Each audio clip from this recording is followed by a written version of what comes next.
Hey, what's up, everybody? It's your girl JoJo, and I'm here with the review for Family or Fiance.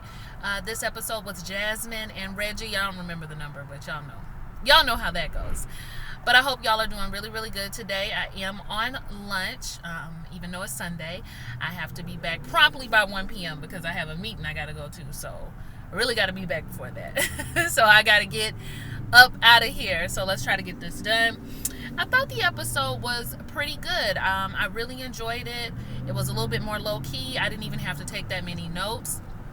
And initially, at first, I was annoyed with the episode because it seemed like less of the family having a problem with the marriage and more of there being an issue between parent and child when it came to Jazmine and her mother and Reggie and his father. And that's what they wanted to get resolved. So I didn't really know if this was necessarily the show that they needed to be on. But then once I thought about the grand scheme of things and the bigger picture, we do have to consider the fact that our parents are a lot of times, well, most times, our first teachers. And with them being our first teachers, when we go into our roles, our various roles and positions that we begin to live out in life, sometimes they've given us the blueprint. And if the blueprint isn't all that great, you don't want to go into something with that terrible structure and, F it up. So given the fact that they're about to get married, it might be good for them to resolve some issues they have around their parents. So I was like, okay, I can kind of get with this. And they got to bring the families together. So when they got there, I was already laughing because Reggie's a minister. And when I look at Reggie, he has the minister look. He's either like a youth minister or he play the keys. All of y'all got that same type of look. So he has it. I was laughing at Tracy because when she got there, she asked if any one of them know how to play the piano. I know y'all go to church. That's not really how it works, Tracy. Just because we go to church does not mean we know how to play the piano or any other type of instrument. Okay, I might could get you real. I get down on some maracas. We used to have some maracas at my church that I used to play sometimes, but tambourine and all that other stuff that requires a good bit of rhythm. Okay, I can't do none of it. I could give you a little bit of Mary Had a Little Lamb. Now, don't play with me on the piano. I always wanted to learn how to play piano, y'all, but I don't know why nobody ever put me in lessons because I know I asked, but let me get over my youth hurt. So I was already laughing. And so when they sit down and have the conversation, we find out that they've had a little bit, they've had a 7-year relationship. It's been off and on. Seems like it was off when she made the decision to move to Atlanta while he was living in Valdosta. But then they got back together and now she's moved back to Valdosta to be with him. And it ain't too much in Valdosta, y'all. I've been there. Definitely completely different from Atlanta, but she probably moved there so that she could be she did move there to be with him. There's also the issue of her mother maybe not thinking that Reggie is the one for her, like maybe she wanted a different type of one. It doesn't seem like Reggie's family has that much of an issue, but they want Reggie to resolve issues with her mother as well as resolve issues with his father, who was in and out of jail most of his life, and they just want them to get their relationship a little bit better. So like I said, some issues between parent and child. She wants to know if Jazmine's ready to be a first lady, and I don't know if Jazmine nodded in an affirmative way or yeah, I'm ready as I'm gonna get. But Jazmine dresses like a first lady. She dressed just like Mary. She dressed like Erica and Tina, and they kind of got that church swag, almost club but not quite type of look. So a real jazzy first lady. I think she's gonna be able to pull it off just fine. I don't know if y'all know this, but I too had aspirations of being a first lady. I wasn't dating a minister of any sort, but it was like 5 years ago. I really, really wanted to be a first lady. Like I really wanted, I don't know who aspires to do that, but for whatever reason, I wanted to be one. Now, I don't want to be one now, but child, for some reason, I really wanted that to happen. Anyway, so when the families come, we meet. Let's start with Jazmine's family.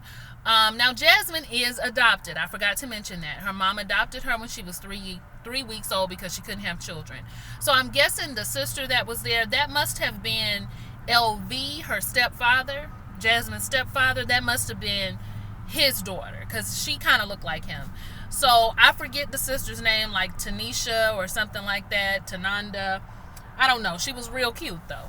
LV, her stepfather, enjoy her mother, and their main issues are she just wants to know that Jazmine, the sister, wants to know that she's ready, and also wants to know if Reggie is going to be able to not be humble, but be able to compromise. Wanted to know, because sometimes it seemed like he wasn't willing to do that, I guess with the moving situation she's talking about. The sister had on some real ugly platform shoes that were completely me. I would wear those. I love a platform shoe. And I don't care what anybody has to say about it. I wouldn't have worn it with that dress, but I would have worn those shoes. And maybe that's why I didn't thought they were ugly, because she had it paired with that dress. But I would have rocked them shoes. She looked cute the whole time to me, though. Every outfit the sister had, baby girl was on. She knew she was going to be on TV, but we ain't talking about her. So then LV, the stepfather, just wants to know if they're serious, because marriage is serious. And everybody kept saying, ain't no divorcing. And the mom was pretty similar, but she just wanted to know if Reggie was that right one for her. Reggie, I don't really know you. Now, they've been dating 7 years on and off, and she still don't know Reggie. So I took that as a red flag. I don't really know you. I haven't really gotten to know you, and I don't know if you're the one for my daughter. All right, so we got all that. So then we move to Reggie's family. They don't really have an issue with Jazmine per se. They just want to know that Miss Joy is going to accept Reggie. They're concerned about their family member, and they're concerned about Reggie and the relationship, or lack thereof, that he has with his father. So once we get that out the way, they play games. Tracy called it a pop the question game. Child, it's the question game. They keep trying to find new ways to do it, but it's the exact same thing. And we're okay with that. Y'all don't have to impress us. We like the formula. Stick with the formula that works. We're okay with that. Okay, Tracy girl, don't try to do too much. So there's a question game, and then they're cooking dinner together.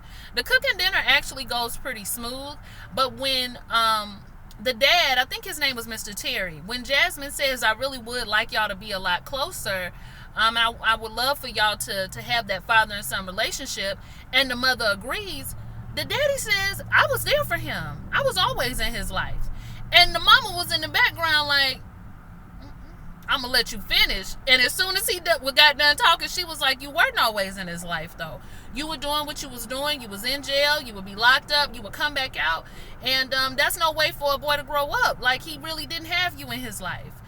And so the daddy, I felt bad for him, y'all, because he was genuinely surprised. Like, he really did not believe that he was not in Reggie's life, because he acknowledged Reggie. And my father didn't even claim me till I was, not me, Mr. Terry. My father didn't even claim me till I was 13 years old. Like, we didn't even start speaking until we were teenagers. So I didn't have that. So I felt like I was in his life. And it just speaks to how our parents, they like, unless they do some other work on themselves, they literally cannot give you anything they don't have. Like, his daddy genuinely thought that was okay. Like, I'm in and out of jail. I don't have a relationship with you, but I acknowledge you, and that's enough. That's kind of what he was saying. Like, at least I acknowledge you. I didn't get acknowledgement, so I did better than him. And it's innocent enough, because I don't think he was thinking like that on purpose, but it's so destructive to our parent-child relationships to think that just because you gave a little bit more than what your parent did, you should be satisfied with that. Because we should always be striving to be the best parents that we can be. Being a parent is a privilege. I've always felt like that. I'm not a parent, but I've always felt like it's a privilege. You have to look at it as a privilege. You are being entrusted with a seed that you are given full permission. It's on you to help it grow. And you can instill certain things in them, and you can make them better, and you can build them up. You can't make them do all, when they grow up, they're grown. They make their own decisions, but you can give them so much, right? And even things that you didn't have, which I'm going to get to Miss Joy in a minute.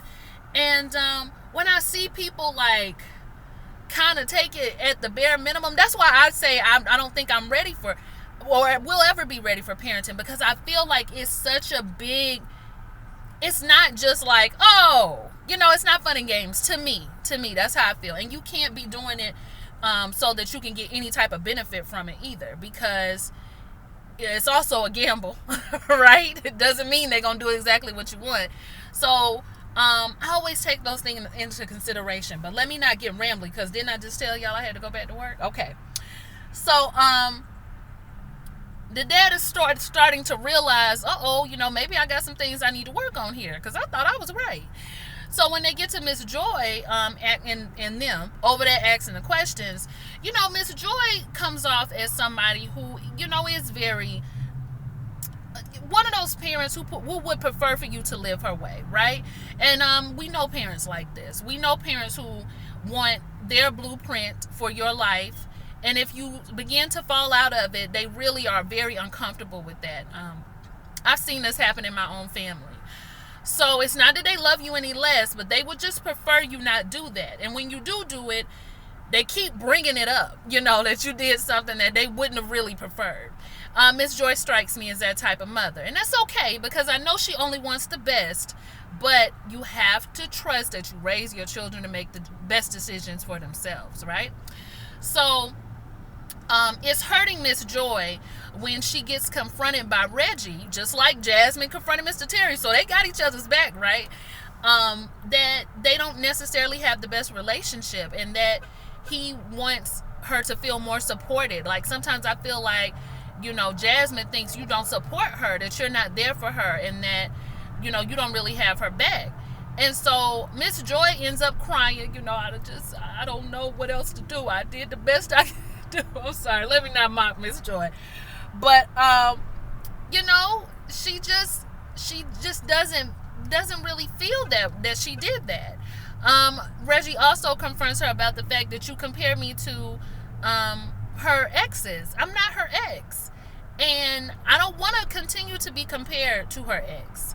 And again, she is upset about that. Like, you and her ex are good men. Why do I have to cut off a relationship because y'all cut it off? And Reggie is just like, I'm not saying you gotta cut anything, but don't you think that's disrespectful to Jazmine?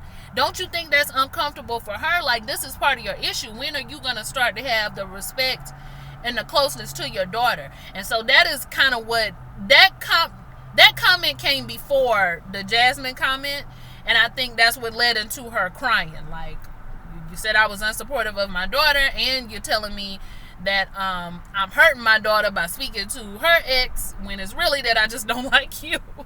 She didn't say she didn't like Reggie. She was just like, you're okay, but I already had this connection with the ex or whatever. And, I'm real wishy-washy with the exes thing. Like, I don't speak to any of my family members' exes, because I don't get too bonded to my family members' exes unless they're married. I've just learned that over the years, people come and go, so I don't get too tight with people.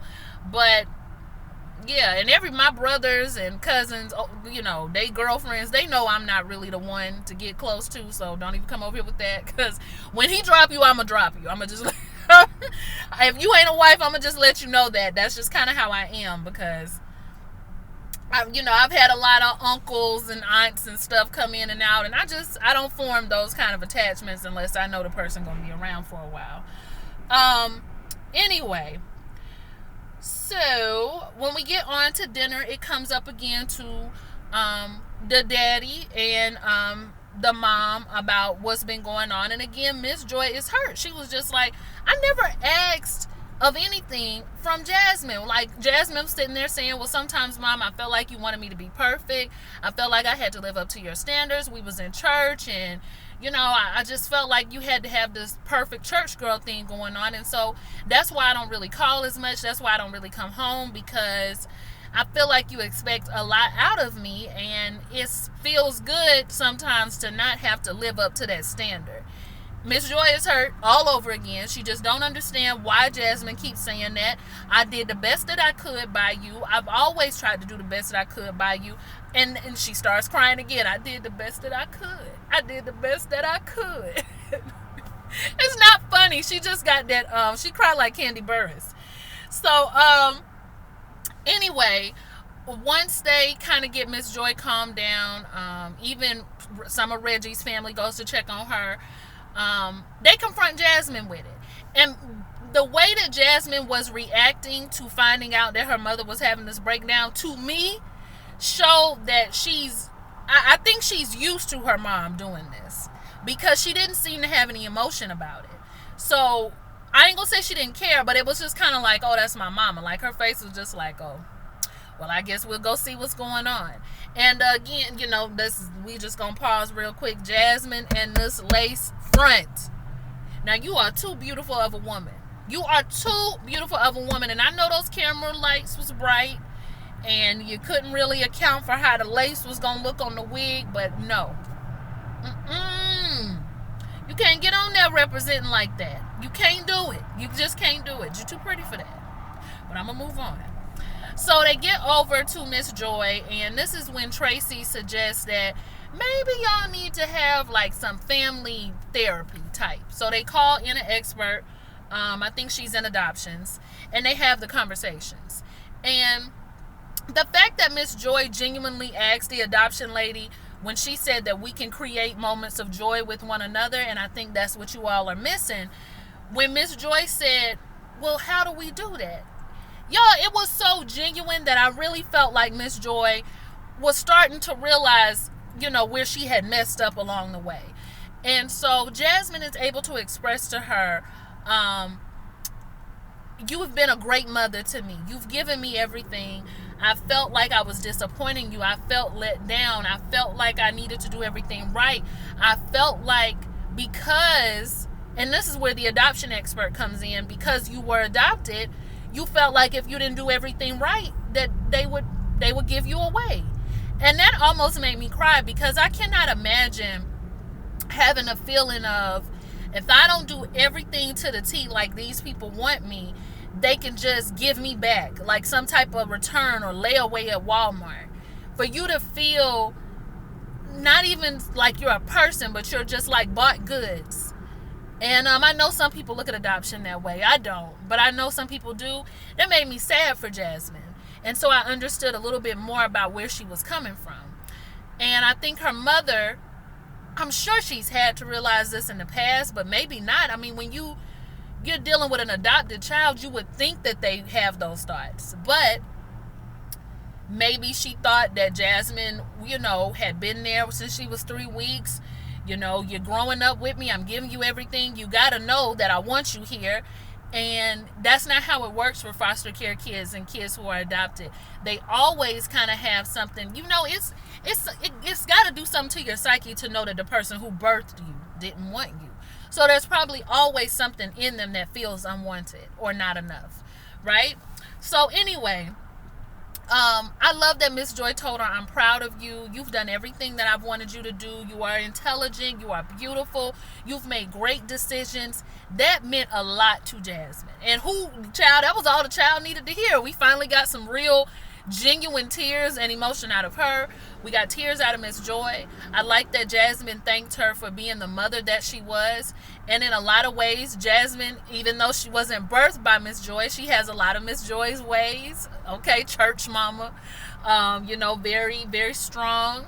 Wanting to do everything right, wanting to be a perfectionist, and both of them have that. Even though that's not blood, it might as well be, because she has rubbed off a lot on her. So, I thought it was great. I thought it was wonderful. When we get to Mr. Terry and Reggie, they were able to make amends. Love to see Reggie be able to express himself and how he felt. And I really love to see Mr. Terry be able to accept it without getting angry, without getting upset. I mean, Mr. Terry just told him, I didn't have my daddy, and I really thought I was doing right by you. I didn't know you felt like that. Even though I was in and out and I was worried about myself doing my own thing, I didn't know you felt like that. And I think it kind of hurt Mr. Terry when Reggie said, when Mr. Terry asked, well, how can we fix it? What do you need from me? And Reggie said that we could be friends. I think it kind of hurt his feelings. Like, it's shocking to hear your child tell you something like that, but it really doesn't have anything to do with them not wanting you to be their parent. It has everything to do with the fact that when you when you're young, you have this yearning for that parental bond. Then the older you get, the more that yearning, it's not that you don't have it, but it starts to change and it's not a priority anymore. And you start to yearn for things like a partner and yearn for children and yearn for other things. And it's always with you, but it's just not the same, right? Your needs become different. And so once you miss that window of bonding with your child as a parent, you have to accept the window as friend. You just have to. And then it kind of can envelop, it can kind of become more over time. Like once they learn how they can now let you in as a father or let you in as a mother. But until they get to those compartments where they can let you in, because the childhood thing, that window's closed. It's done. I'm grown now. Until they can figure out where to fit you in as a parent again, you do kind of have to settle for a friend. And I know that sounds bad, but it's just how it goes. And that friendship will evolve, though. I think it will evolve if they work on it. But he looked shocked when Reggie told him that. But he still gave him a hug. But I know it hurt him. And then at the end, y'all, they got the blessing from everybody, which was great. Okay, even Daddy LV said yes. But they got the blessing from everybody. And what else was I gonna say? Daddy Terry, y'all know when he started crying, I almost choked up because y'all know I get emotional. But he started crying and said he realized he had made a lot of mistakes, and he was happy that Reggie was gonna get married and that they were gonna work on their relationship. I mean, it was great. It was really, really good. I loved the entire family. I liked everybody, including Miss Joy, because she was trying, y'all. But y'all can let me know what you think. Like, comment, and subscribe, and I'll see y'all for the next one. Bye.